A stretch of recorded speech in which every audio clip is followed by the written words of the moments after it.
Tonight I'm sitting with you in the hush before a reveal. A small green glimmer hangs in the mind like a nightlight, and we breathe together once, then again. No headlines here, just a calm room, a steady voice, and a promise to sort what we see from what we only suspect.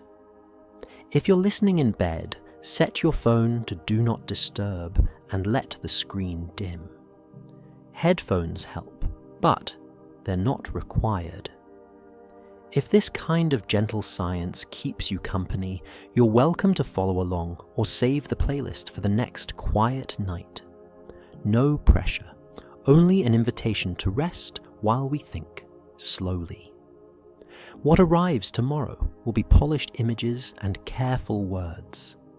That's how space data travels from instruments to eyes, first as numbers, then as pictures, then as stories we tell about those pictures. Our work together is to hold the story lightly, to notice what the images show and what they do not, to keep a little space between wonder and certainty. Across 12 chapters, I'll trace paths and side views, tails and colours, bright jets and faint rings, and the patient mathematics that tug at orbits. When a claim is grounded, I'll call it solid. When a step is inference, I'll say so. And when we drift toward imagination, we will do it softly and seldom, then return to firmer ground. For now, let the room be simple. A window, a sky you can't quite see, and a listener's chair near the lighthouse glow of your screen. Breathe in, let the tide of thought roll out. Here is a quiet expectation. Nothing more. The data will speak, and we will listen without hurrying. Come with me into chapter 1, and we'll begin with the calm shape of a night before new light. It is late, and the clock on the nightstand wears a soft halo. I make a small timestamp in your memory. The quiet hours before a public unveiling, when rooms darken and minds feel wider. Through the window of this lighthouse still voice, there is only a sky you cannot quite see. Somewhere above that ceiling of sleep, instruments have already done their work. The numbers are here. The pictures exist. The story? Not yet. We will hold all three like smooth stones. What is seen, what is reasoned, what is only imagined. And we will keep them separate as we drift. Between a spacecraft and your screen lies a long, careful hallway. Data leaves a sensor as counts and timestamps. It passes through calibration, through checks that look almost boring unless you love the way precision hides in plain sight. Then someone turns those numbers into an image you can behold. Then someone else writes a few lines to guide the eye. None of this is sinister. None of it is instant. It is the rhythm of measured work in a world that also answers to schedules, budgets, and the human need to understand. Tonight, we sit between the collection and the telling. We let the air be still while that hallway finishes its slow, necessary task. You may have heard about delays. In research, delays happen for ordinary reasons. Queue time on a downlink, a pause to rerun a calibration, staffing reshuffles, even the simple prudence of checking a result twice. When civil agencies face funding interruptions, public-facing work can pause while essential operations continue. It is not a law of physics.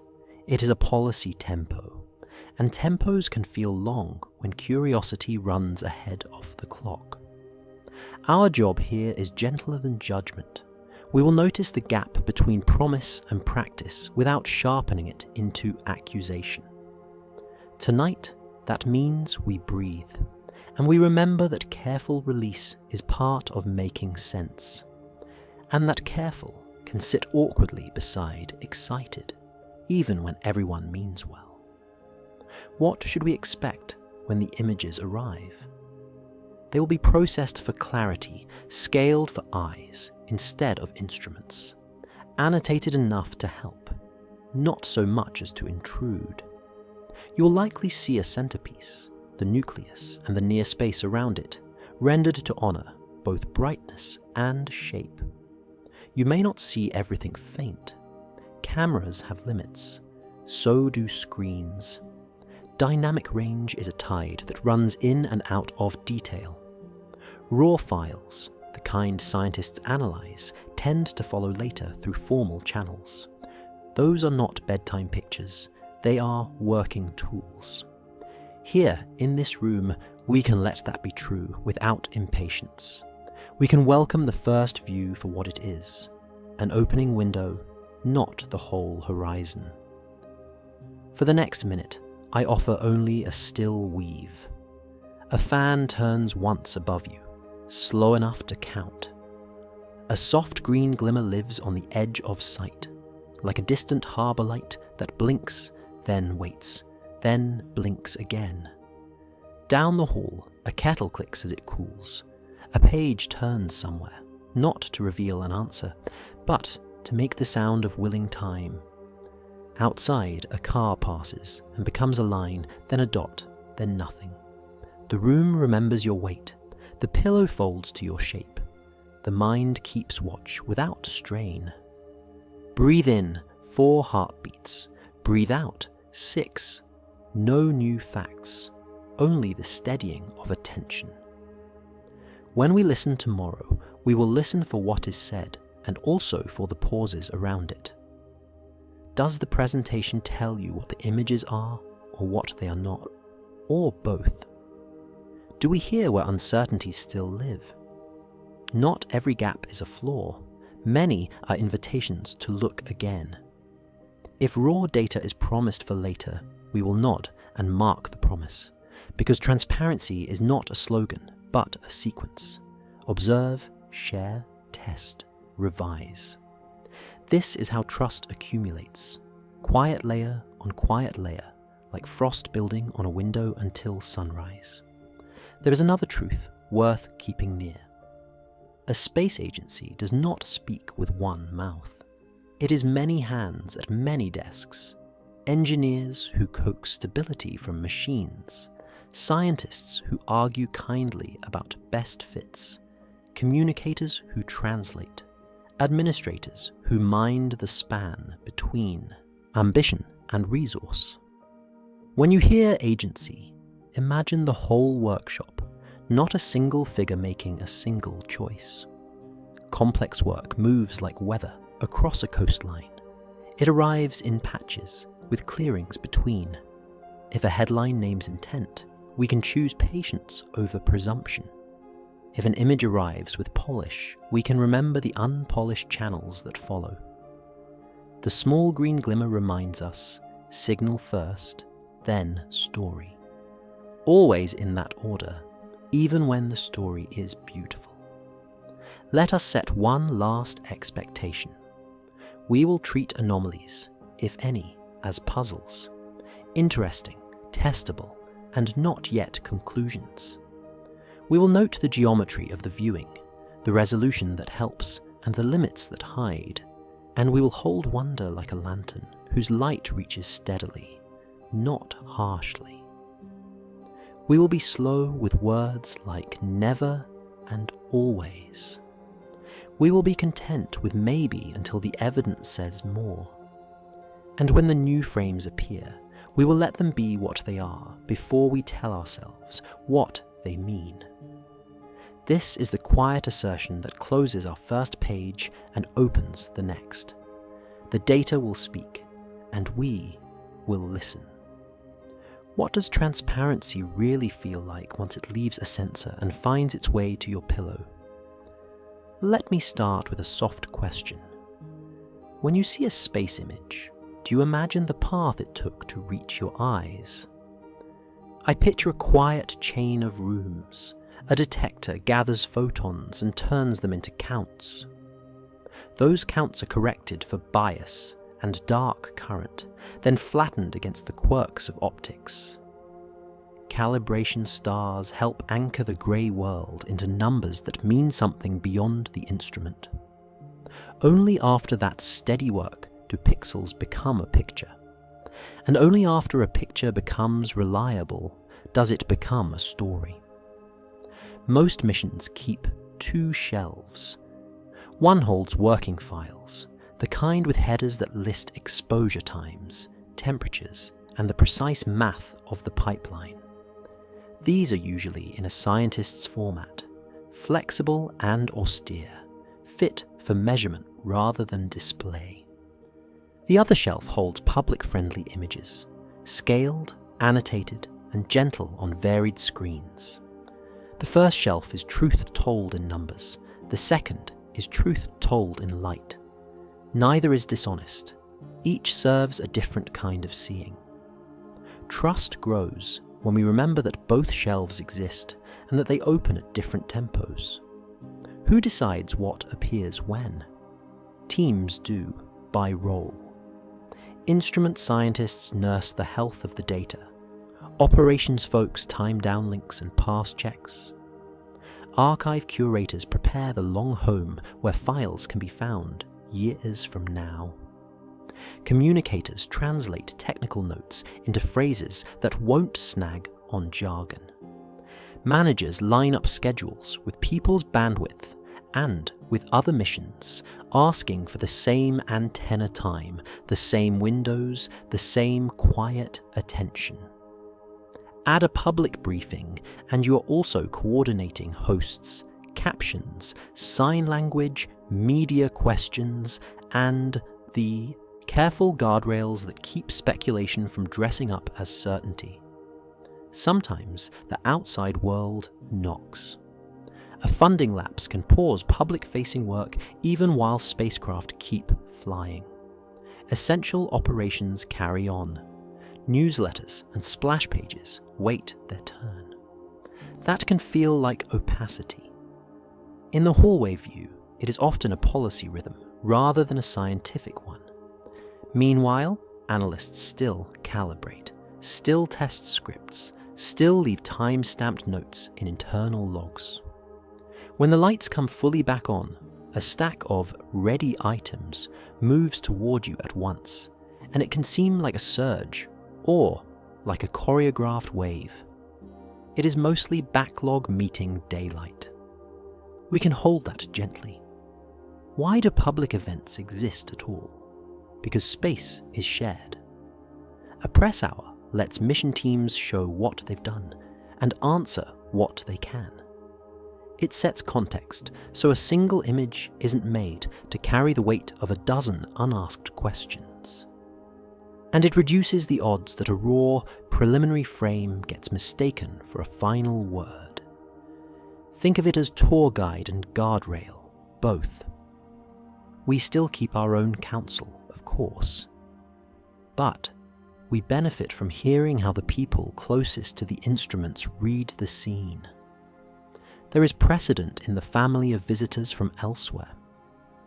When the first interstellar wanderer was flagged, the early days carried quick circulars and prompt images, with deeper data archiving later. The second arrived, and we watched again as discovery notes appeared, then spectra, then refined orbits and community noise smoothing into signal. The cadence was not instant, it was iterative. Discover, share, remeasure, share again. That rhythm taught many of us to wait a little before we draw thick lines. It will serve us here as well. You will hear me use 3 baskets tonight, and in every chapter. The first is what instruments saw and what reputable teams have confirmed. That is our solid ground. The second is what follows from the physics with modest assumptions. That is our careful walkway. The third is what might be true if a few future measurements agree. That is our overlook with a railing and a time limit. We give most minutes to the first basket, some to the second, and only a small, clearly marked portion to the third. The aim isn't to dampen wonder, it is to cradle it so it doesn't crack. Behind every polished picture, there is a version you can't put in a thumbnail. Unscaled frames store the full tide between bright cores and faint halos. When you compress that tide for a screen, you choose a curve, linear, logarithmic, something in between. You choose how much noise to smooth and how much grain to keep. Those choices are not the same as changing the sky. They are the work of making the sky legible. Scientists often want to see the raw tide first. Viewers often need the legible sea to begin. Both needs are real. Both can be met, one after the other. And when misunderstandings creep in, they usually wear simple masks. A projection that looks like a sunward fan might be dust in the orbital plane. A sudden brightening might be a change in geometry, or a processing difference, or a real outburst that asks for follow-up rather than a verdict. A long, quiet gap between acquisition and release might be the most boring reason of all. People finishing the checklist so that the first word is not a messy one. If a phrase in a briefing sounds confident, trace it back to data. If it sounds tentative, grant it room to become more sure. We can be both curious and kind. That is not a contradiction. For 60 seconds now, let color do the talking. A slate-grey rectangle with a thin green mist in its center, like the hush of sea glass held to the moon. Numbers hover unseen behind it, patient as stars waiting for twilight to dim. A faint caption appears in your mind's margin. Exposure, filter, time. The caption fades. The rectangle slowly warms to amber at the edges, then cools to blue, then returns to black. Nothing changes in the room except that your jaw is looser and your breath has found the floor. And this is what transparency feels like when it is quiet. A color that tells you how the work moved and how it will continue. As we step towards side views and orbits, I'll keep this thread unbroken. We will ask where a number came from and where it is going next.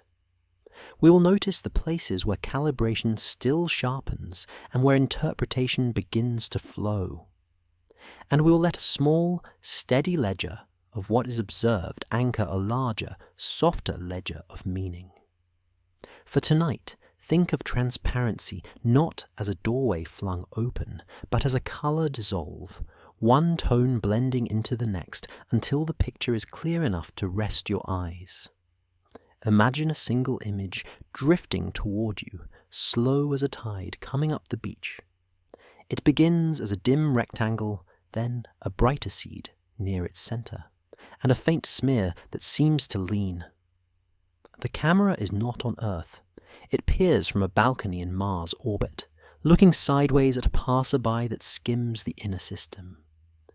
From this angle, we are not front-lit. We are off to the wing, where edges and faint fans can reveal themselves in silhouette. The quiet side glow is what we came for. Let the frame draw closer, breath by breath. A balcony view changes the story geometry. Seen from Earth in late October, the visitor sank into glare. The sun pulled a curtain across our line of sight. But Mars did not share our curtain. Orbiters there could watch the stage in profile, as if peering from the wings, while the house light still hid the audience.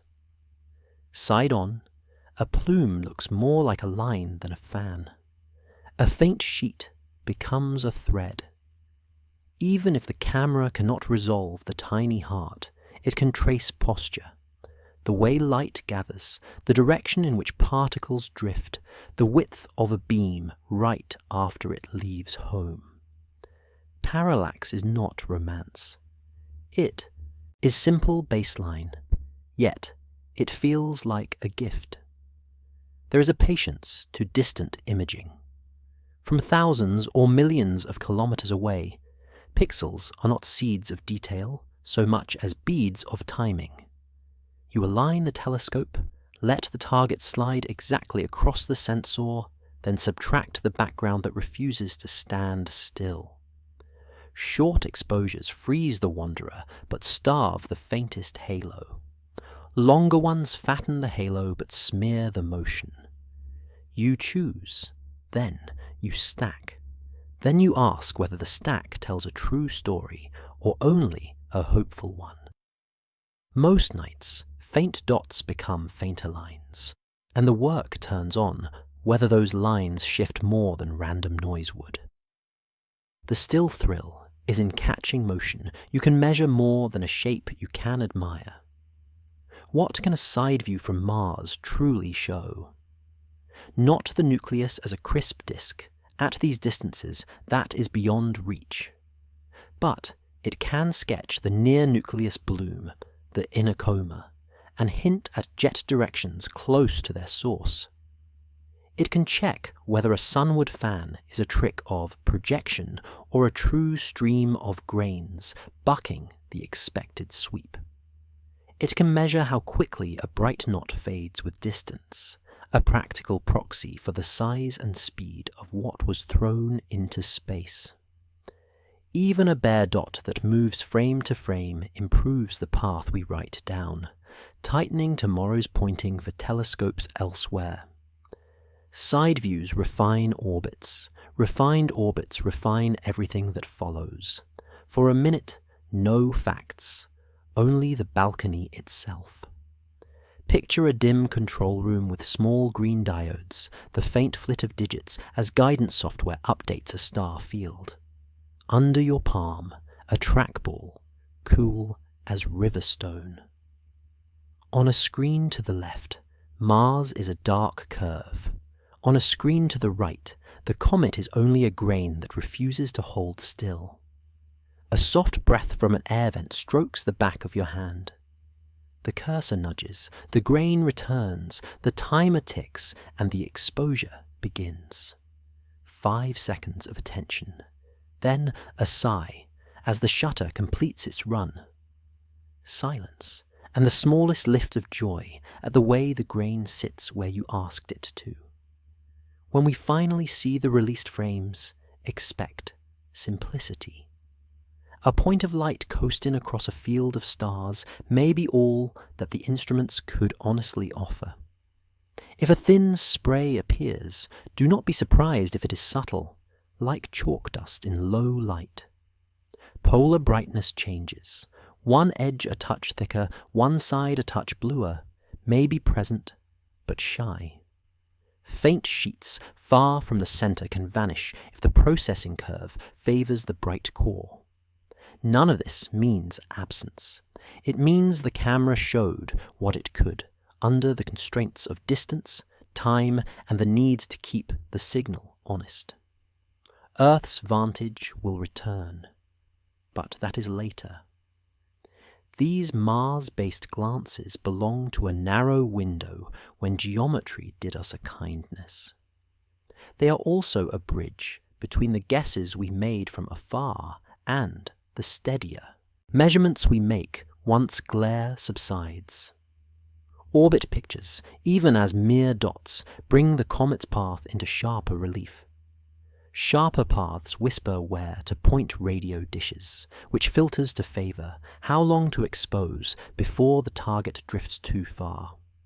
A grain on a screen becomes a map for a dozen instruments elsewhere, and the map becomes a plan. There is a humility in accepting what side views cannot do. They cannot prove the chemistry of the glow by themselves. For that, you need spectra, the way a doctor needs a lab panel. They cannot settle every argument about why jets behave as they do. For that, you need time series and models that live in the slow light of peer review. But they can tell you whether structure exists near the core and whether that structure leans with the sun or against it. They can warn you that an outburst happened when you were not looking, a bright knot suddenly louder than the night before. They can save 1,000 words by letting the simplest shape carry a paragraph of meaning. Think of the balcony as a courtesy extended by a nearby world. Mars didn't change the comet. It simply sat at the right angle when we needed a witness. Camera teams took the hint and turned their lenses, catching what they could, reporting what they could not, and placing the rest in a queue that will take weeks to empty with care. When you see the images, you will not hear the keystrokes or the muttered checklists or the brief silence after a clean detection. You will only see a dot, perhaps a faint fan, perhaps nothing obvious at all. And yet, folded into that modest gift are better ephemerides, safer assumptions, and a calmer sense of where the traveller goes next. So we stand again on the balcony, not pushing for more than a camera can give at this distance. The quiet side glow dims, the rectangle recedes, and the hand leaves the trackball. Mars turns its face back to its own weather. The visitor continues on a long line none of us can walk. In the room where you rest, the image fades at the edges until only the idea of a side view remains. We let the idea fade too, softly, and follow it into the darker hush beyond. Before new images arrive, the room of headlines warms up. You can almost hear it. The light rattle of keys, a printer clacking once, then deciding to rest. A coffee cup lands too gently to spill. Monitors glow in rows, each with a different shade of night on the screen. This is outreach, not orchestration. Its task is simple and difficult at once, to make a complex sky legible without hardening it into certainty. Under the lamps, the low hum begins. In any newsroom, phrases repeat because they are useful. First look. What we know so far. Experts expect to learn. These are not verdicts. They are handrails. They keep readers from sprinting across wet floors. On the science side, public affairs staff rehearse answers, not to control a story, but to avoid the confusion that blooms when terms are used loosely. A comet is not a star. A dust fan is not a solid structure. A pretty picture is not the final analysis. Saying these things clearly is part of the job. It prevents a single frame from bearing the weight of 1,000 assumptions. Expectation does not need a villain to take shape. It drifts in through thumbnails, through the way a title chooses a verb, through the order in which facts appear. Lead with size, and people feel scale. Lead with distance, and they feel safety. Lead with mystery, and they lean forward. None of this is wrong. It is simply how human attention works. If you and I name the pattern, we can enjoy the show and keep our footing. We let the hum continue without mistaking it for a plot. There is a little geometry to messaging too. Press advisories go out so cameras can point, experts can clear calendars, and captions can be proofread before they ride the feed. On release day, hosts and sign language interpreters are booked, media dial-ins tested, backup slides printed in case the network goes slow. If a panel opens with a reminder about how data are shared, first numbers, then pictures, then analysis, that is not a smokescreen. It is a roadmap. It keeps the early minutes from turning into a Q&A about things no one can answer yet. The calmest briefings are the ones that say "we don't know" with the same tone they use for "we measured this." That tone is a quiet craft. Because attention is a living thing, good communicators practice a soft form of priming. They begin with context, show 1 or 2 frames, hold back the edge cases until everyone can see the main subject clearly. They offer one graph, not 5. One number with a range, not a point dressed up as perfection. They avoid verbs that overpromise. They pick nouns that will look the same tomorrow. This is not manipulation. It is kindness to the part of our minds that leaps. A little pacing now means fewer walkbacks later. You may notice familiar lines on release day.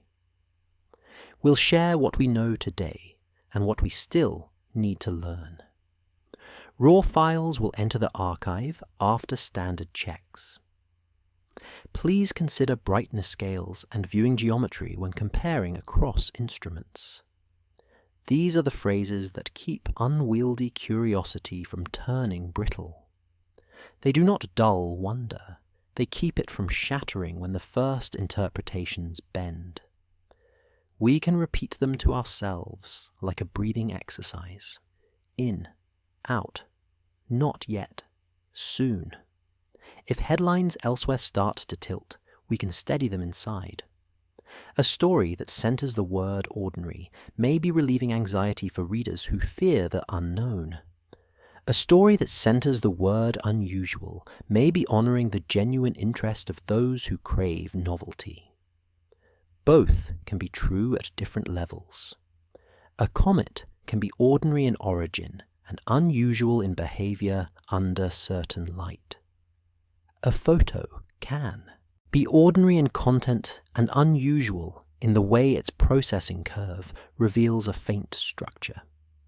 If we hear absolutes, we can translate them back into degrees. Our sleep will be easier for it. Now, for one unhurried minute, let's sit inside the hum. A distant HVAC sighs. Paper edges whisper as a stack is squared by careful hands. A mouse wheel ticks 3 times, then stops. Someone tests a microphone. 1, 2. A door opens, lets in a brighter hallway for a breath, then closes. The lamps are small planets in a quiet constellation above a table. The cup is warm in your palm. The cursor moves an inch left, an inch right, then comes to rest. Nothing needs you. Nothing hurries you. When a public event begins, look for the scaffolding. Is the host telling you what the image cannot show? That is a kindness. Is a panelist clear about uncertainties and timeframes? That is respect. Is someone careful to separate what the instrument saw from what a model infers? That is rigor wearing a soft sweater. You might hear a reminder that pretty images are scaled, that fainter halos may wait for deeper processing, that some features will be easier to confirm when the viewing angle changes. You might hear a date for when working files will reach the archive. If you do not, it is fair to ask gently. Questions are not accusations, they are bridges. Even thumbnails and titles can be read with a rested eye. If a headline promises the best image yet, ask yourself, best for what? Beauty, signal to noise, near-core detail? If a title says nothing new, ask nothing new to whom? Experts who saw these features in raw stacks last week, or the public seeing them now. When a channel uses a confident shade of language, ask whether you are being offered interpretation or observation. Neither is wrong. Interpretation is how we learn from pictures. Observation is how we keep our footing. Hold both. Let neither pull you faster than your breath. There is one more reason outreach exists: gratitude. Many people you'll never meet worked to coax signal out of noise, hours out of crowded schedules, and a clean line out of a thick paragraph of caveats. Sharing the result is a way to say thank you, to invite the public into a room that is usually quiet and technical, and to keep the lights on for future instruments not yet built. It is also a way to include the curious kid who'll one day inherit these desks, these lamps, this hum. That kid might be you years ago, or someone you love years from now. Either way, we make room. We pour a cup. We turn the screen a little so more eyes can see. In the hours ahead, it's possible you'll see stories that race. Some will be early and careful. Some will be early and loose. We'll keep our pace. We'll remember that science has its own calendar, and that public conversation often walks beside it, not ahead of it. We'll keep watch for the bridge words, if, could, may. We'll make space for the solid ones, measured, detected, confirmed. The newsroom lamps are dimming now. The low hum is softer than the sound of your breath. Let the page turn itself. Let the chapter drift closed. Let me lay a wash of colour across the dark, the way a cartographer brushes in oceans before drawing coasts. A very thin blue line appears, not quite straight, curving gently as if a fingertip traced glass. That is the ecliptic, the old road our planets keep.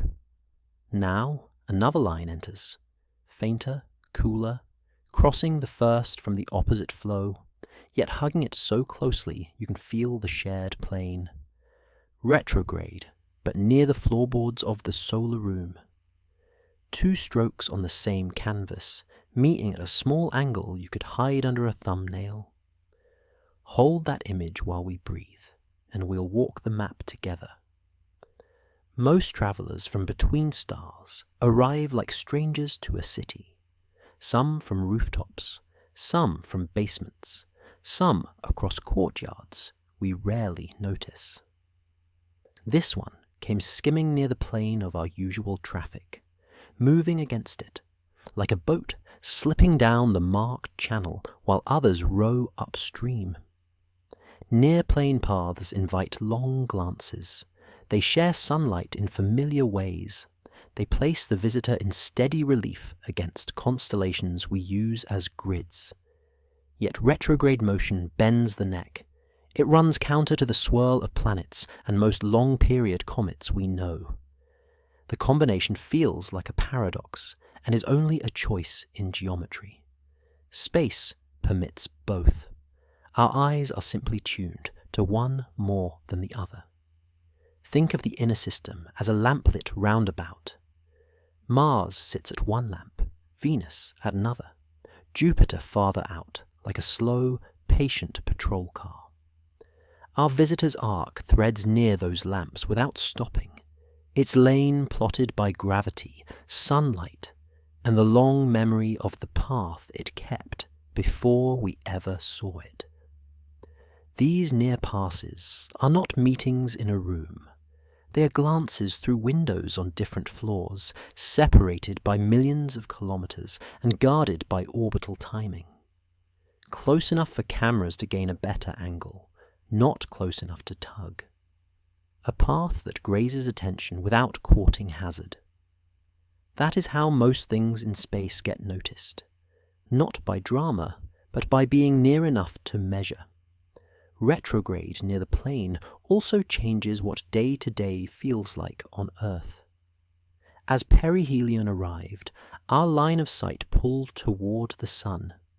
The visitor slipped into glare, and we were left squinting at brightness while other vantage points did the watching. Mars's balcony became valuable precisely because our own window faced the lamp. After the turn, as angles shifted and distance grew, Earth's view improved and the long tail of measurement began. That rhythm, hide, show, recede, belongs to geometry first, instruments second. When we listen for stories tomorrow, this is one to keep close. What you can see begins with where you sit. You might be tempted to hear probability in this drawing and feel a weight. The thinness of the angle, the timing of the near passes, the way perihelion matched our worst view. These can sound like riddles. But the sky is a crowded ledger. Near-plane entrants are more likely to be found by near-plane surveys, and we run those often. Paths that pass by big lamps appear in more calendars because those lamps host many eyes. Selection is not conspiracy. It is the way a net catches what it is woven to catch. We can still feel wonder at the neatness of the sketch without turning neatness into omen. What can be done with such a path? Quite a lot, quietly. A near-plane retrograde arc lets observatories compare dust behavior under lighting that resembles familiar comets, but flips the flow. It gives modelers a clean coordinate frame to test how jets project when the orbital plane and the sunlight meet at small angles. It offers spacecraft planners predictable windows for side views and for weeks-long monitoring without exhausting fuel or patience. Even if all you see is a moving point, the precision of that movement sets the table for every other instrument. Orbits are recipes. With the right recipe, the rest of the meal goes smoothly. There is a gentler story too, one that belongs to nights at small telescopes. Paths near the plane are easier to hunt and to keep. They cross fields where amateurs already point for planets, clusters, and the bright catalogue of steady things. Retrograde motion sets the star field drifting the wrong way, and that wrongness helps in blinking comparisons. Find the bead that moves against traffic, and you've found your guest again. In the map room of the mind, the thin blue line becomes a memorized street. You know where to stand for the next clear night. You know where to place the reticle so the bead will return. That confidence is its own kind of sleep. Statistical words will surface in the days ahead. Rare, unlikely, small odds. They deserve a chair at the table, and they deserve a gentle tone. Rare does not mean unnatural. Unlikely does not mean orchestrated. Small odds happen daily somewhere in a sky this large, because the number of rolls is enormous. Our part is to trace which odds belong to discovery bias, which to geometry, which to physics we already trust, and which, if any, point to places where our models need mending. That tracing is slow work. It should be. We will leave the fast conclusions to the faster rooms. Ours will be the one with soft light and long maps. For 60 seconds, close the atlas and listen to the map room itself. Paper breathes when it's turned. A pencil makes a small tick, then another in the margin. Cloth on wood, your sleeve sliding as you steady the chart. A planetarium projector hums a low chord you can feel in your chest. A narrow lamp throws a thin blue line across the table, the quiet echo of the ecliptic. Dust motes lift, turn, settle. Your breath becomes the metronome of this room, and for a while there is only the map, the lamp, the line. Then the lamp clicks off and the line fades as if it were never there at all.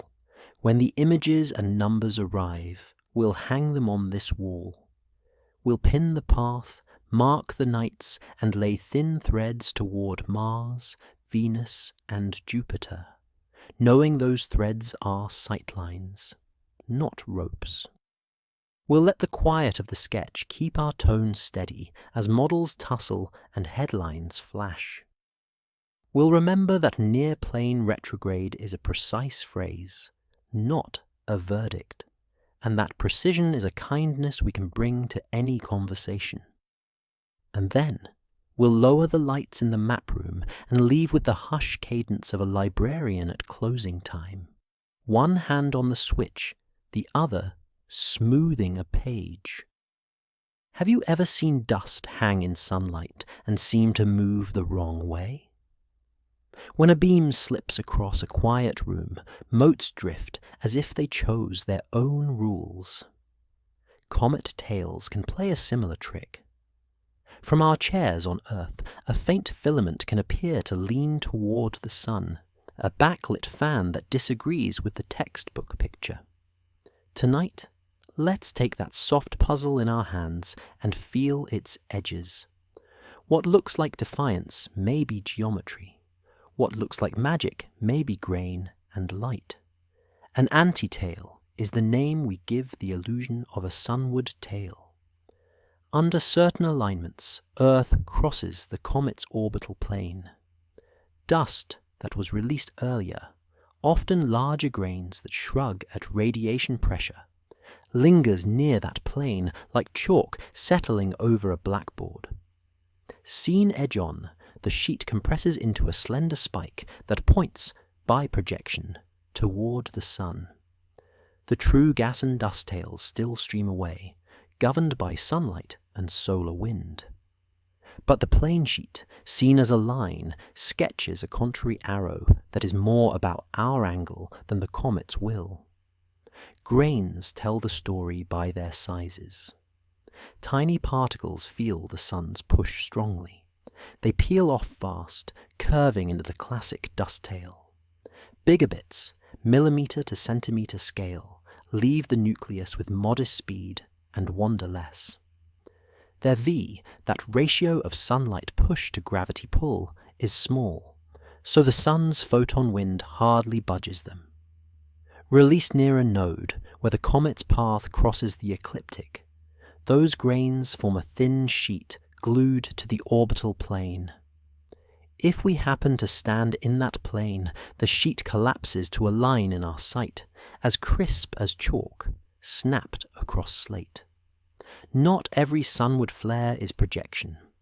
Sometimes jets really aim into odd quadrants for a while. Local topography, fractures, or ice events can steer plumes in brief, surprising directions. But sustained sunward motion of dust demands momentum from somewhere. Sublimating gas is the usual engine, and gas can push dust, yet the dust will still fall under the familiar fields once it leaves the nozzle. Projection can turn a broad fan into a narrow lance. Physics can turn noise into shape. Together, they make features that feel stranger than they are. The task is to check which part belongs to angle, which to engine. When observers whisper about a backlit fan, they are often comparing nights. On one night, the coma looks round with a trailing sweep. On another, a thin spoke seems to rise sunward, like a hair caught in wind from the wrong window. Between those nights, our line to the comet shifted. The Sun-Comet-Earth triangle grew, or shrank. Our view crept closer to, or farther from, the plane of motion. Sometimes, a modest outburst has added fresh grains to the sheet, brightening the spear just as we skim the right angle. A coincidence of timing turns moderate physics into striking picture. Models that fit this gently are not exotic. They start with a realistic spread of grain sizes and a reasonable fountain of release speeds. They add the sun's pressure and gravity, then integrate paths for many particles across many days. They render the result as an observer would see it from a particular latitude, longitude, and clock. What emerges on the screen often looks like the photographs. A normal tail downwind, an ion tail in its pale blue cord, and, when the angle is right, a sunward-leaning spike that is the plane itself, made visible by the grains we just described. No heroics required, only geometry. You'll notice how much of this depends on stamina near the nucleus. Grains must survive close enough to the sun to glow yet not break into powder at once. They must leave at speeds low enough to keep them near the plane for days. They must be released when the comet is near a node, so the sheet sits where our sightline will cross. None of these are rare alone. Together, they are a polite coincidence. Astronomy is full of polite coincidences when you look at millions of orbits and billions of nights. We only remember the ones that make an image memorable. There are ways to test whether a sunward lance is a plane sheet. First, watch for inversion. As the geometry changes, the spoke should fade or shift predictably. Second, compare filters. Ion features tend to stand out in blue-green lines, while the dust sheet keeps a redder slope. Third, stack images by rotating into the comet's orbital frame. The plane will hold still there, while other features tilt. Fourth, ask for parallax. Two telescopes far apart can tell if a sheet is a flat slab near the plane or a narrow jet near the core. Each test keeps us from loving one picture so much that we forget the rest of the week. For a minute now, step into a sunbeam with me. A new stick of chalk taps the board, and a pale dust lifts. It hangs in the amber strand of window light, a slow galaxy of specks, and you can see a thin, bright sheet where the beam slices the room. You shift your head, and the sheet becomes a streak. You breathe out, and the motes tilt, but the sheet is still the sheet, only seen from a slightly different place. Somewhere behind you, a soft brush knocks chalk from felt, a small, dry patter like distant rain. You close your eyes and still see the line. You open them, and the light has not moved at all. If later images show both a down-sun tail and a pale spear toward the light, we can keep several thoughts at once. We can call the spear a likely plane sheet, while leaving room for short-lived jets that add contrast. We can expect the spear to wax and wane with orbit angle, rather than with the comet's spin.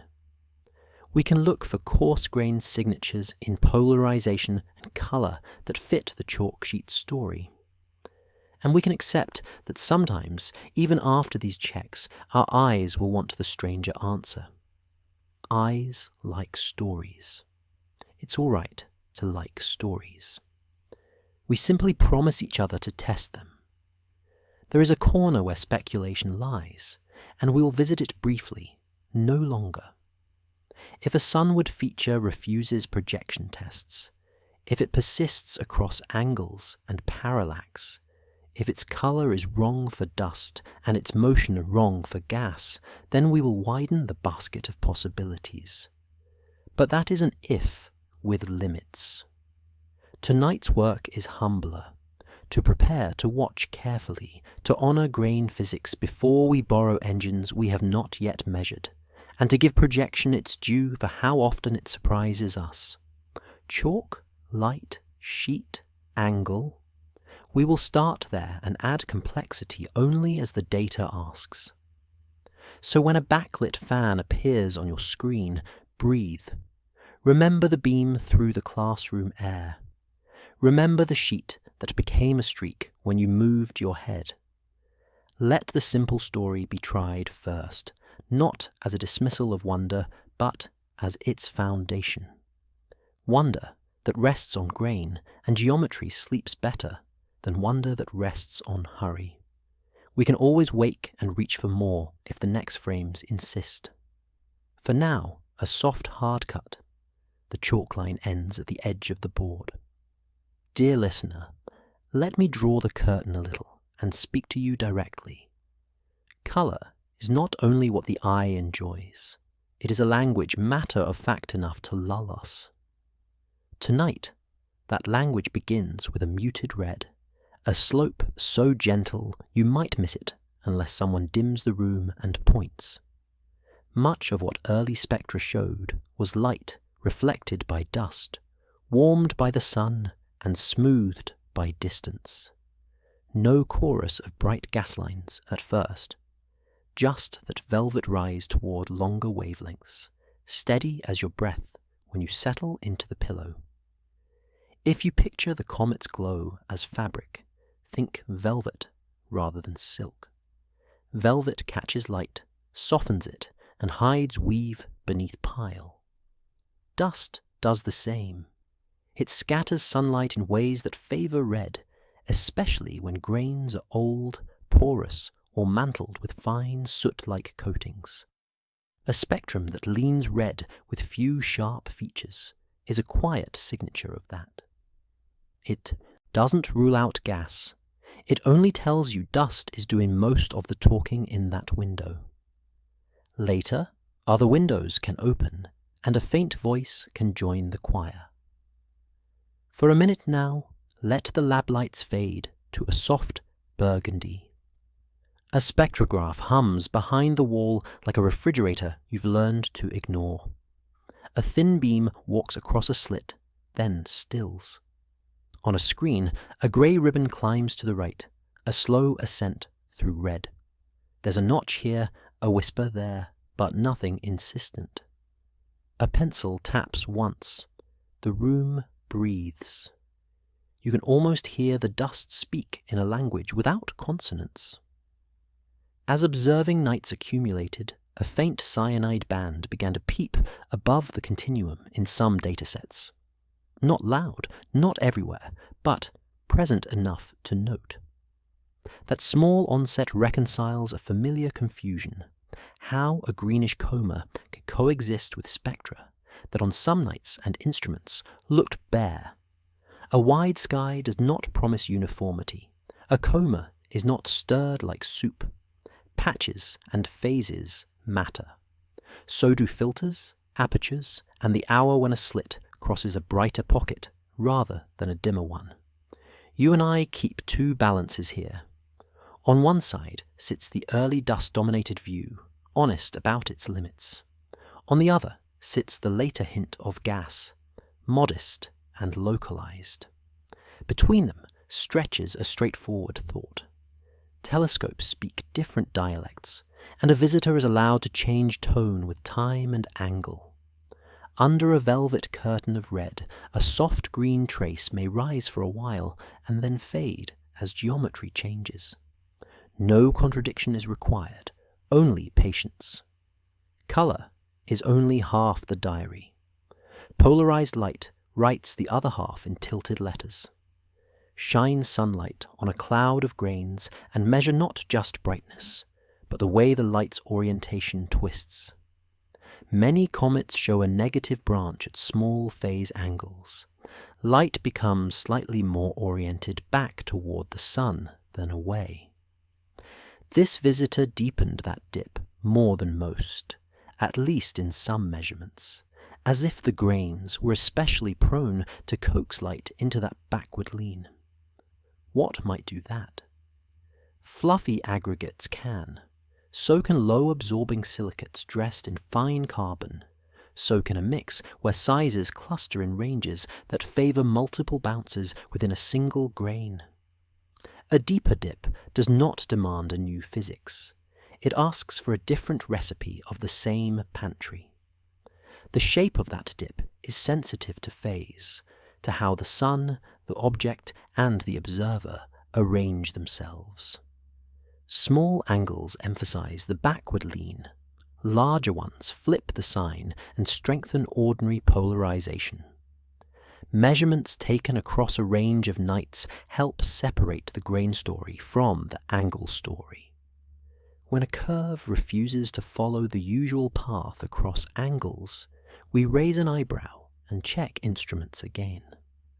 When it does, the eyebrow relaxes and attention shifts to what mixture of sizes and porosity best matches the line. Night by night.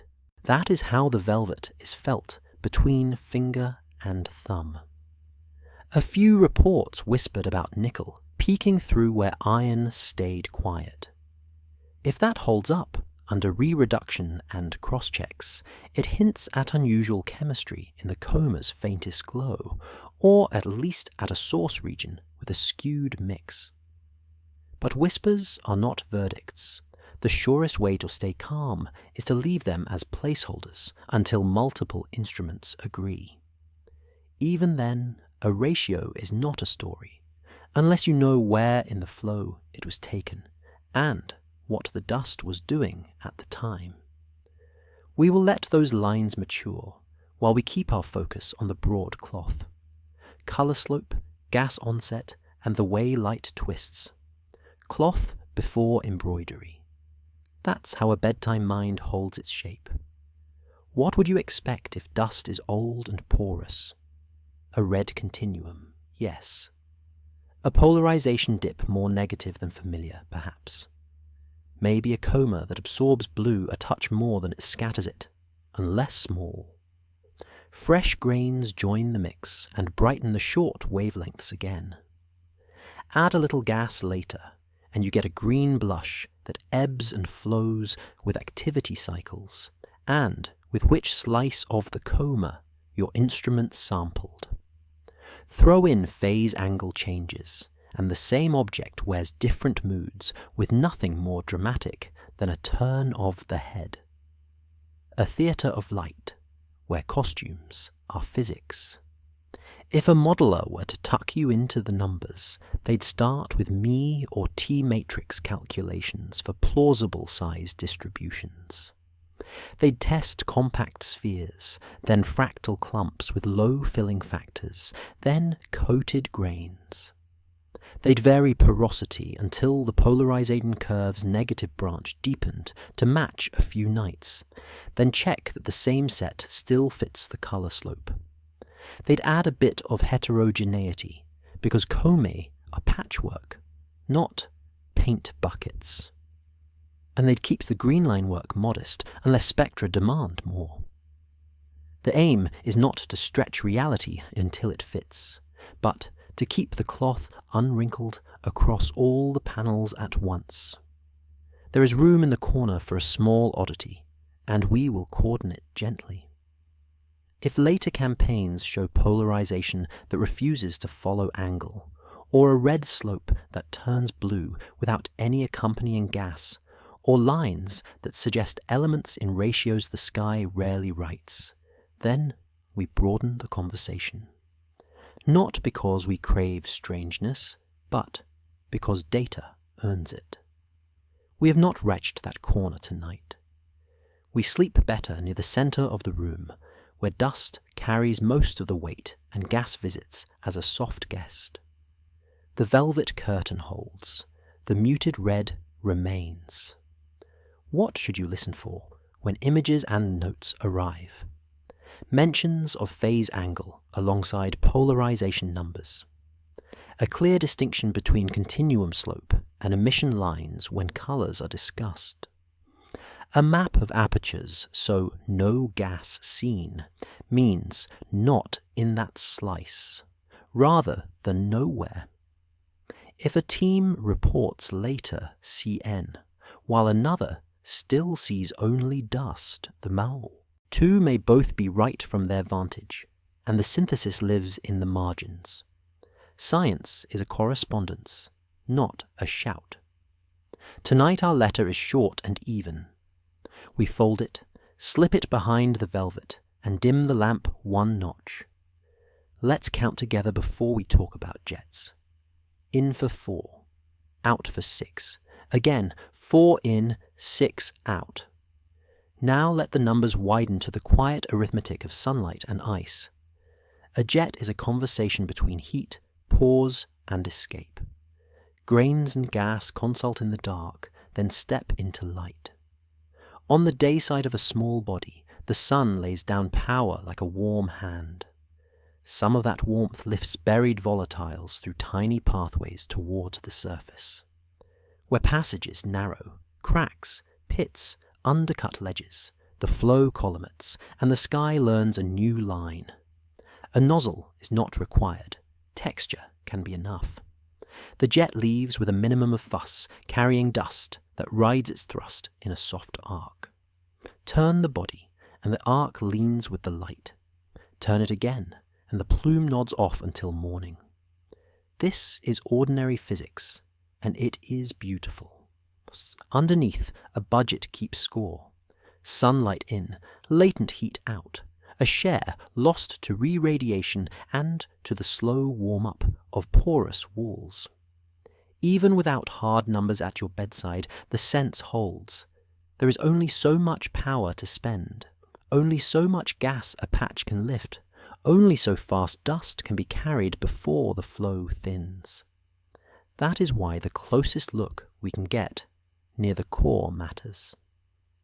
It tells us whether narrow vents cluster or whether a smoother apron lets many small breaths sum into a wider exhale. Order of magnitude checks live here, not to scold wonder, but to keep it from stumbling. Non-gravitational acceleration is the quiet signature of all this breath. Plot positions night after night, and subtract what gravity alone would do. If a residue remains, it often points along the sun object line, or slightly off, where jets push hardest. Dynamicists package that residue into 3 little parameters, one radial, one tangential, one normal to the orbital plane. They fit or refit and watch how the trio changes with season on the nucleus and with distance from the sun. Early solutions wobble, good ones steady as astrometry piles up. It is all very patient, and its patience repays attention. Directionality muddies quickly when a nucleus spins. Imagine 3 vents, each waking as dawn sweeps by, each exhaling for an hour, then sleeping. Add their tiny thrust vectors tip to tail across a rotation, and the sum can point mostly sunward, even though each vent came and went.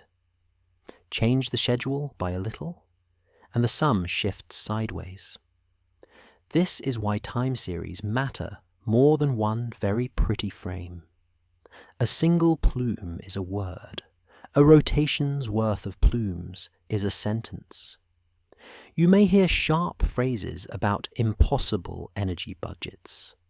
We can soften them into questions. How much active area would a jet of a certain brightness imply? How fine or coarse must the dust be to travel the distances we see before falling dark? What combination of water, carbon monoxide, or carbon dioxide would give enough push at this distance from the sun? These are tractable checks. They do not ruin the mood, they invite a long, contented look. And they fit inside the gentle truth that nature often finds many small pathways to the same effect. Seasonal tilt gives jets their personality. As the spin axis leans toward the sun, one hemisphere wakes to a longer day, the other cools into a long dusk. Vents choke with refrozen frost, then clear, then choke again as the object turns. A small change in tilt can swap a lively plume for a quiet patch. It is not caprice. It is weather on an airless world. Measured in microclimates, an instrument may only glimpse in profile. If tomorrow's pictures show arcs that seem to stand still, remember, steady may simply mean aligned with the day-night line for the moment we looked. Now and then, gas begins deeper than sun-warmed skin. Amorphous ice converts to crystalline, releasing stored heat and trapped molecules in a quick sigh. Carbon monoxide or carbon dioxide, more eager to sublimate, can do the lifting at distances where water sleeps. Closer to the sun, water joins, and the choir grows louder. Swap the mix, and the jet's character changes. Speed, grain size, how long particles glow before fading. Nothing exotic is required to make variety. The pantry is well stocked. A minute of stillness now, as if we had set the hose down and watched its last spray drift. You hear a faint hiss become a whisper, then nothing. Dust hangs for a heartbeat in a column of sunlight from the window, then takes the slow curve toward the floor. The room's warm side and cool side balance. Under your palm, the table is steady. Somewhere far away, an engine of ice and light turns through its small morning. You breathe in 4, out 6, and let that engine shrink to the size of the pulse in your wrist. Back at the chalkboard, there is one more line, the small, cumulative push that changes an orbit fit. It is common for teams to report fits with and without non-gravitational terms, while the data are young. As measurements multiply, the version with a physically meaningful outgassing law often wins. For other visitors, the fitted push has been tiny but real, enough to matter for ephemerides, not enough to rewrite physics. Some fits lean radial, some tangential, the mix telling a story about when and where jets breathe hardest. The numbers are not bedtime music. The idea is, a little push, long applied, draws a slightly different line across the stars. Imaging has its own cautions. Stacking to bring out faint jets can also erase rotation signatures if the stack spans too long. Short stacks soothe that, at the cost of noise. Rotate into the comet's frame and you'll favor features tied to the body. Stay in sky coordinates and you'll favor features tied to the sun. Neither is wrong. Both are lenses. When two groups disagree about what a plume does, they may simply be wearing different glasses. A note about their choices can reconcile the views without choosing sides. Mass budget arguments live at the edge of what we can know at a glance. You infer dust production from brightness, assume a grain distribution, couple it to gas, and see whether the implied thrust could make the astrometry's little residue. Most of the time, the books close enough for comfort. Sometimes they do not, and that is where longer campaigns and cross-checks matter. A week of light curves, a sweep of phase angles, and a few polarimetric nights can move an argument from hand-waving to hand-holding. That is the kind of movement we welcome in a sleepy room. There is a corner for possibilities we keep labelled and small. Electrostatic lofting can stir dust near terminators. Plasma environments can shape ion streams into well-behaved chords. Unusual volatiles can front-load thrust before water wakes. These are familiar guests, just less frequent.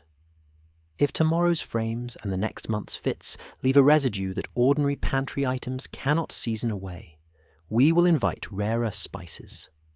But we do it stepwise, with the same care we bring to breath counts. 4 in, 6 out. Candle lit. Candle out. We ease away from the pier at dusk. Dock ropes slip, fenders kiss the wood once, and the harbour mouth becomes a darker notch between patient lights.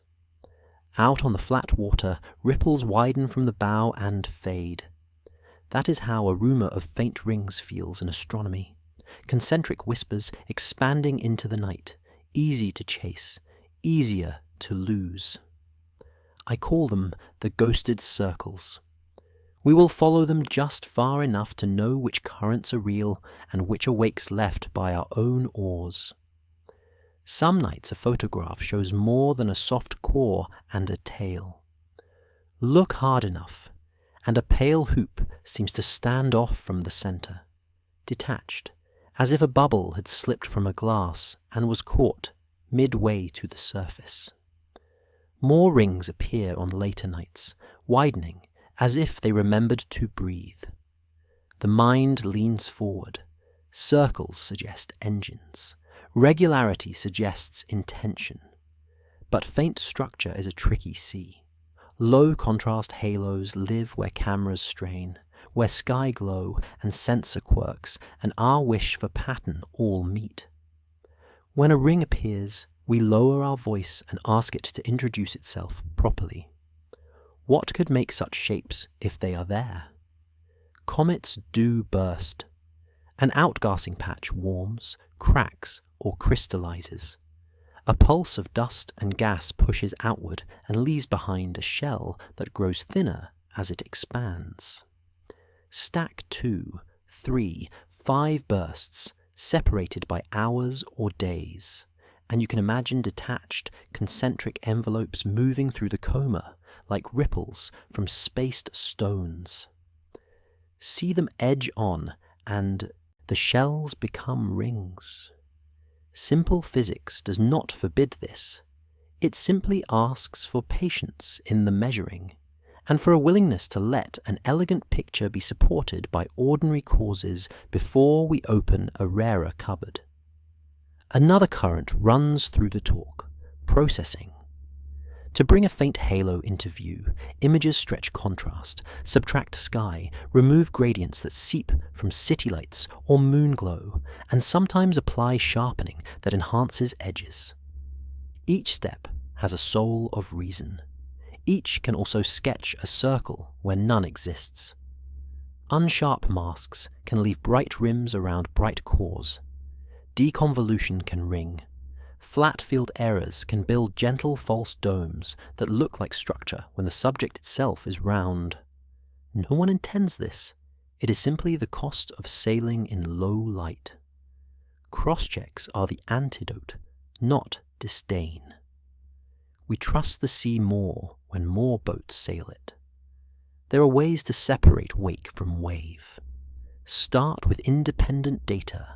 Another night, another telescope, another camera, another processing hand.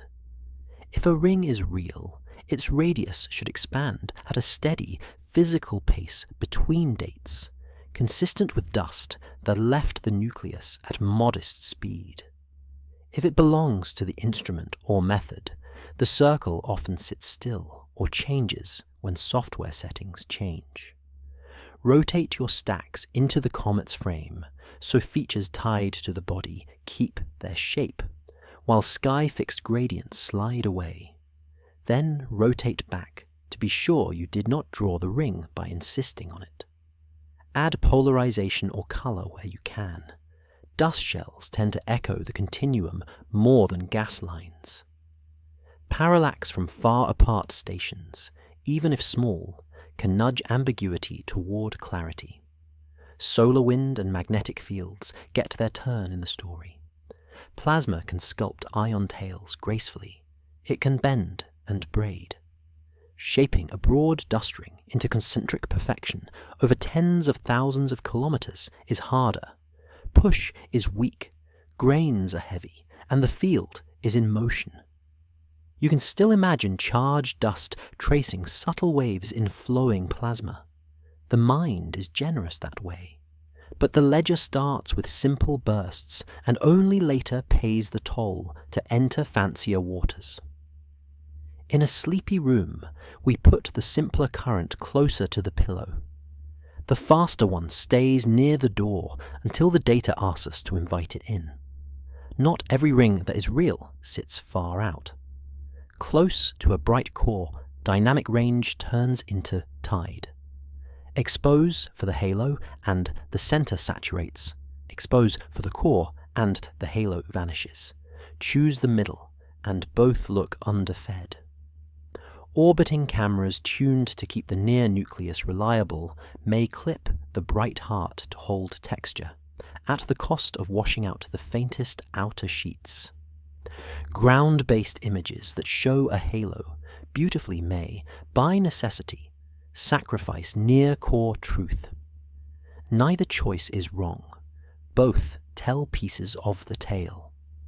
This is why sharing scales, exposure times, and curves matters as much as showing the picture. Sometimes the quietest answer is a single outburst with a clean, expanding shell. Comets have done that before, the way a single breath into still air makes one perfect circle of smoke that widens and thins until the room forgets it. In those cases, You can time the ring and infer the speed. You can follow its fade and infer particle size. You can find where it breaks first and infer wind and light at work. String a few of those, and you can write a small diary of a nucleus-changing mood. The diary is tentative by design, written in pencil, erased by weather, rewritten when the next clear night arrives. And that is all right. Diaries are for learning a voice, not for declaring a verdict. Let's beach the boat for a minute and listen to the shoreline hush. Tiny waves fold and unfold over smooth stones. Some rings spread and meet, then cancel to calm. Gulls are far enough to be only the idea of sound. A lantern sits in the sand and makes a gold circle that the water reaches, touches, and leaves. Out beyond the last sandbar, something glows for an instant, then nothing at all. Breath in, 4. Breath out, 6. The tide keeps its count, whether we hear it or not. When new frames arrive, here is a listener's kit. Look for consistent radii across multiple observers on the same night. Look for measured growth with time that matches a plausible expansion speed. Look for rings that keep their roundness when you switch from sky-aligned to comet-aligned stacks. Look for color that matches dust rather than gas if a shell is far from the core. And look for teams who publish not only the hero image, but the settings and flats and a small gallery of failures that teach as much as the one success. Transparency at the ring level is a transcript, not a headline. There is a narrow inlet reserved for stranger talk, and we will step into it briefly. Standing waves, resonances, fields that shepherd dust into tidy geometry. These phrases belong to the corner table for now. They are not banished. They are simply deferred until bursts and processing and geometry all sit down and say, together, not us. If that day comes, we will return to the inlet with proper charts and a quieter heart, because we waited. Until then, the ghosted circle remains a conditional guest. Welcome, provided it brings friends from other nights and other eyes. We push off from the sand, the bow finds the channel, and the harbour lights guide us back. Some ripples widen behind, some vanish where the river meets the bay. Either way, the shoreline hush follows us home. Unfold the map with me. The paper creaks once, then lies flat, a pale sheet under a lamp. Across it runs a faint ink that darkens to the right. That is how a dust continuum looks in a small spectrograph. Sunlight reflected, warmth implied, few letters spelled. No shout, no blaze of narrow lines, only a slope, quiet, patient, red. If color is a voice, tonight it speaks in undertone. A spectrum that leans red without many features is still a full sentence. Dust has written it by scattering and absorbing sunlight in ways that slightly favor long wavelengths. Old grains, porous clumps, mantles of carbon-rich soot, each leaves its accent on the slope. The curve's tilt tells about size distributions. The smoothness tells about how mixed the grains are. The lack of sharp peaks tells that gas, in that window, and that slice of the coma, kept its counsel. Featureless does not mean empty. It means the message arrived in broad strokes. For a minute, let the room be our instrument. A dim slit of light crosses the desk like a river in moonlight. A fan hums a note you can only feel. On an imaginary screen, a grey ribbon climbs, left to right, as if someone drew it with a soft pencil and refused to lift their hand. A tiny notch appears, then fades into noise. The ribbon keeps rising. You breathe with it, slow, even, unhurried, until the lamp clicks once and the world returns. Later, in other apertures and on other nights, a shy band peaks above the grey. CN, the little cyanide voice that so often heralds a comet's chemistry lesson.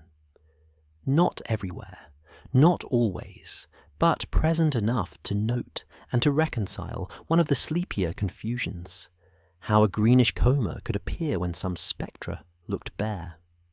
Green can bloom from familiar molecules if the slit samples a brighter patch, or if activity wakes in waves. Change the field of view, and the choir you hear changes too. A coma is a neighbourhood, not a uniform fog. We listen street by street. If early windows skewed redward, covering the far red and near infrared more than the green, some familiar lines could hide offstage. Instruments choose, and choices matter. Resolution matters too. A narrow band smeared by a coarse prism becomes a shrug. Sewed as signal to noise, faint gas can sit below the floor where the continuum's grainy whisper lives. Comparing data across facilities means matching these choices as best we can, or at least naming them so the conversation stays fair. A careful log is as soothing as a lullaby. Polarization and color travel together in this story. A red slope sets expectation for how scattered light should lean. A deeper negative branch at small phase angles says the grains do more internal bouncing than some comet's grains do. When both agree, the cloth feels consistent underhand. Add a faint CN appearance post-perihelion, and the picture remains coherent. Dust leads, gas joins late, and the two move in and out of our slits as geometry and weather permit. That is simple harmony. Simple is not dull. It is the kind of answer that lets the body loosen into the mattress. A few whispers circle around heavier elements, nickel glimpsed where iron stays shy.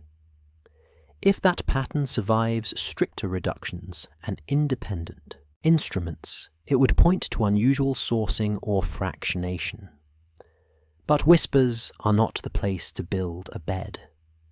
Leave them on the windowsill until several rooms report the same thing, with the same lamps and the same shutters.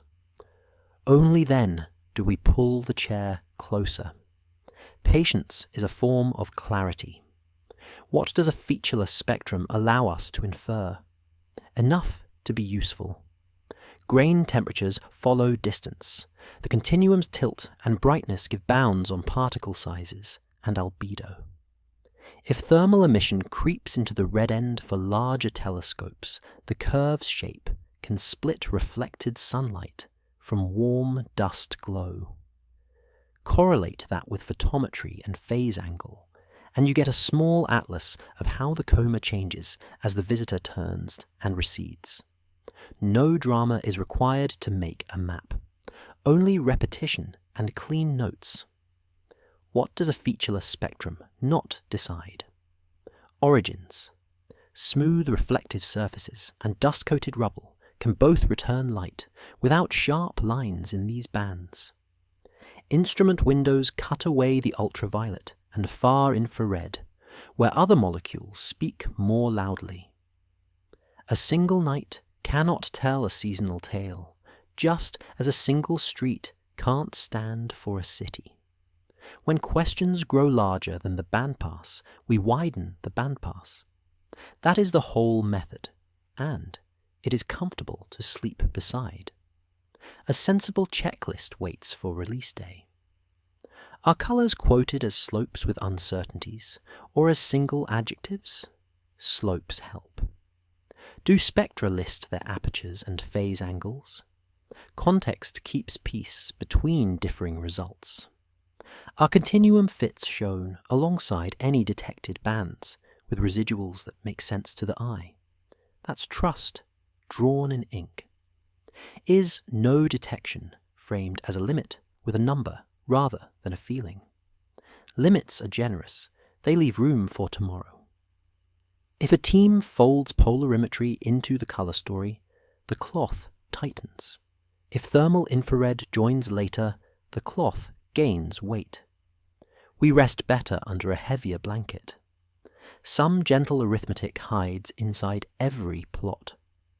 Gas production rates derived from bands have assumptions baked in: fluorescence efficiencies, lifetimes, scale lengths. Dust proxies use AFA or cousins, each a compact stand-in for a crowd of grains. When two nights disagree, the disagreement may be about those assumed constants, not the sky. A refit can calm a loud discrepancy into a soft accord. Numbers at bedtime are like tides. They come in, they go out, and the shoreline repeats with slight differences that only long watching can love. We leave a narrow corner for speculation, labelled and small.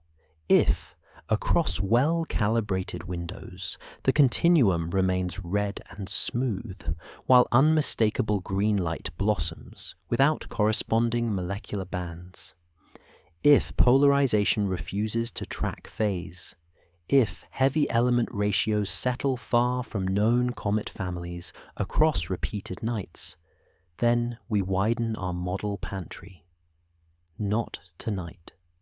Tonight, the map lies open, the faint ink runs steadily, and the quiet says, dust first, gas later, patience always. Outside the window, a distant road hums once and fades, the distant hush that closes this page. Far out on the headland, a lighthouse breathes its slow rhythm.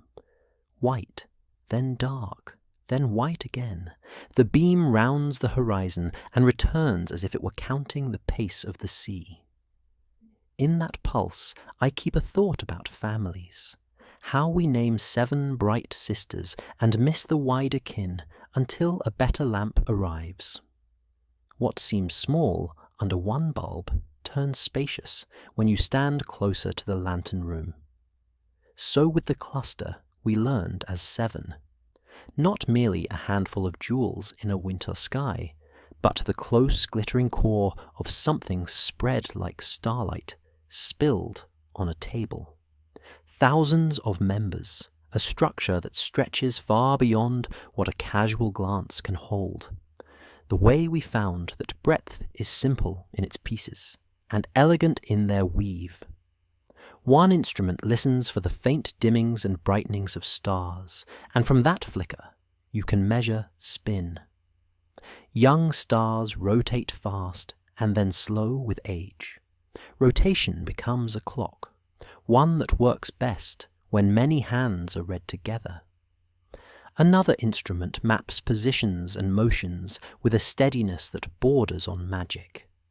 With enough precision, you can let time run backward on paper and ask where this family must have been when it was newborn. A third project gathers chemistry, subtle ratios of common elements that act like shared scent on a letter, so siblings can recognize one another in a crowded room. Rotation, motion, composition. 3 calm threads twisted into a rope that reaches across distance and doubt. When those threads tighten, a familiar thing, the 7 sisters, grows to include cousins and cousins of cousins, streaming over a vast lane of space. The picture is not a photograph. It is a reconstruction, a family album rebuilt from hints wrought into harmony. Ages close enough to share a birthday by galactic standards. Paths that, traced back, converge on a nursery. Chemistries that agree like dialects from the same town. The number of members rises into the thousands. The structure's span reaches into the thousands of light years. The lighthouse beam comes around again, inscribing the word kin in slow light. For a minute now, step into the lantern room with me. Glass prisms ring the space, each catching a sliver of the world and returning it as a clean, straight grace note of light. The mechanism ticks, oil slow, certain, like a metronome for the sea. You can smell salt on brass. Below, the keeper's ledger waits on a stand, open to a page where lines of careful script mark winds and passing ships. The beam lifts across the dark, lays down its path, and comes home. We breathe in time with it, 4 in, 6 out, while numbers become guidance. What does this teach us about our visitor? Not its identity, but our habits. We are good at naming bright parts and forgetting they may be centers of wider patterns. We are good at reading a single instrument's note and missing the harmony until another joins. A comet, an interstellar traveler, a star cluster, each is easier to understand when you let many windows face the same night. Side views from Mars, color and polarization from Earth, timing from survey cameras, chemistry when the signal allows, threads that can tighten or loosen our picture. The lesson from the wide kin is not that we were wrong to call them 7, but that we were early. We can be early here too, and then widen with grace. This is how widening works in practice. You keep a patient file of positions and brightnesses, letting small errors average into quiet truth. You compare shapes at different angles and ask whether geometry or physics changed the scene. You open the chemical ledger only when the signal stands above the floor, and you write in pencil first. You let the rotational story, if you can measure it, anchor the tempo of activity, and you use motion fits to stitch the sky into a path you can trust. None of it needs to be hurried. All of it benefits from the kind of discipline lighthouses were built to teach. There is a tender humility in learning that the nearest myth we teach children, 7 shining sisters, lives inside a family 20 times grander than we suspected. Humility pairs well with sleep. If the bright core of a thing can hide so much of its kin, then a bright image of a traveller can hide a context we have yet to draw, faint shells that need patience, angles that need a calendar, colours that need a larger bandpass. Our work becomes less about one frame's verdict and more about letting many frames, and many kinds of frames, agree. The lighthouse's rhythm takes the form of method. Turn, illuminate, turn again. Each sweep shows another slice. Only the whole circle is the truth. Archives join the circle.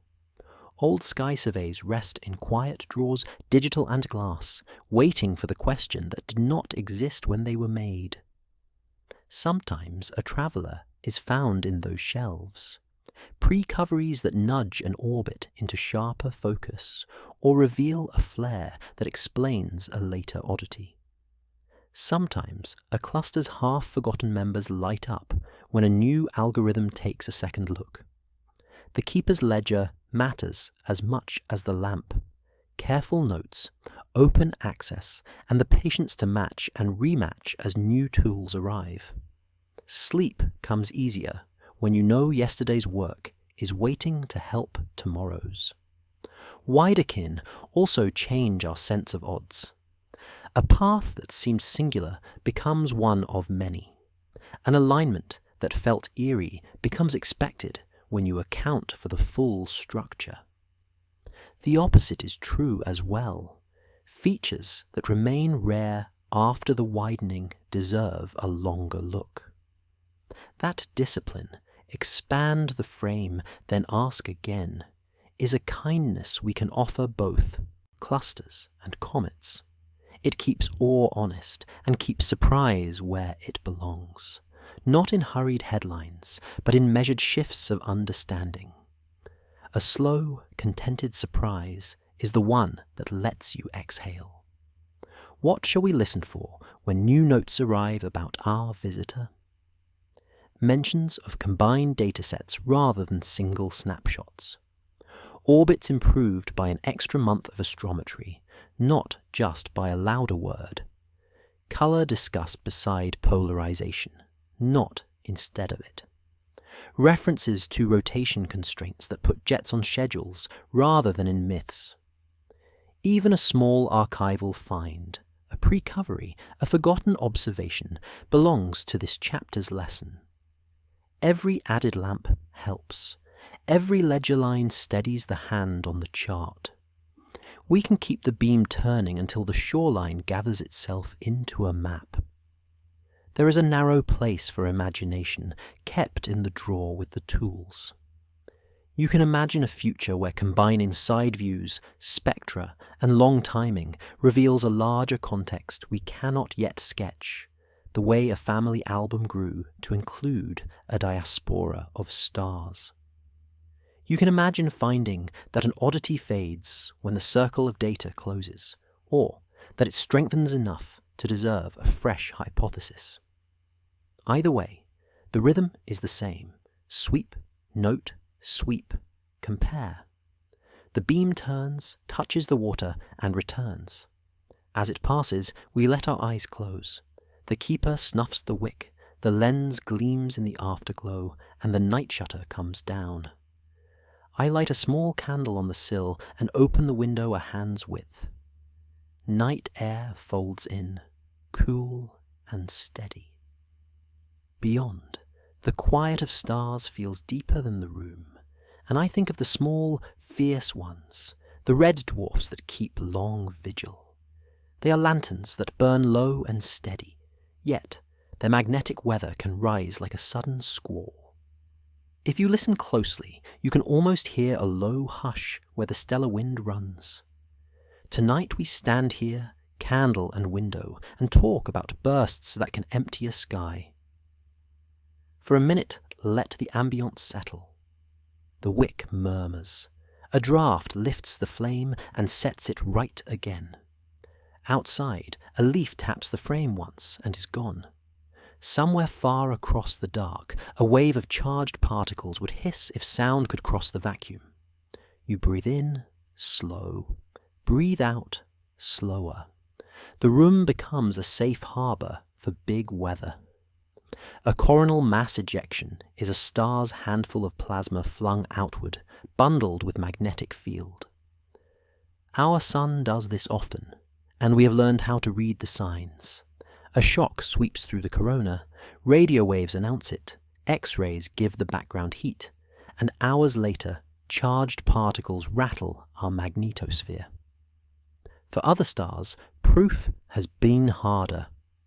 Hints piled up, then doubts, because flares are loud, and the path from surface to space can look like a mirage at great distance. Then, the right pair of instruments watched together, and the mirage stiffened into a shore. Radio caught. The shock's long glide. X-rays gave the context. The burst had the unmistakable shape of material leaving home. The star in question is small and quick by our standards, a red dwarf that spins like a dancer.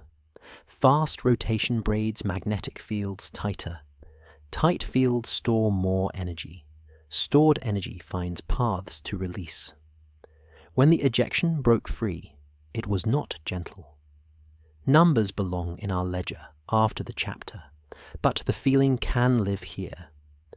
This was the kind of blast that would strip a close world sky, the kind that makes habitability less about distance and more about shelter. Near such stars, the habitable zone is close in, where the lamp is dim but near, and the same nearness makes storms matter more. A planet needs a strong shield and a deep well of air to keep its sea. You can imagine what that means for the search that rocks us to sleep.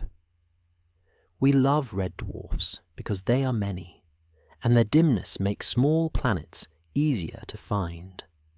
But a flare that darkens the candle of a world from above again and again is not a bedtime friend. It heats upper air and drives it away. It compresses magnetic fields and opens polar funnels. It changes chemistry in layers that hold heat and water. Over long years, even a strong field might tire. Worlds lose their cover slowly, and rocks remember cold. Under a lantern that storms, life must either hide deep or be very lucky. There is comfort in how the finding was made. Low radio frequencies tuned to hear the shock, processed with patient new methods that sifted signal from a decade of noise. An X-ray eye measuring the star's temperature and rhythm so the radio note could be understood. Together, they offered what neither could alone: a clean signature and a speed that belongs to the rarest, fastest bursts even on our own sun. A tidy stack of lines and times, not a sensational image, gave the answer.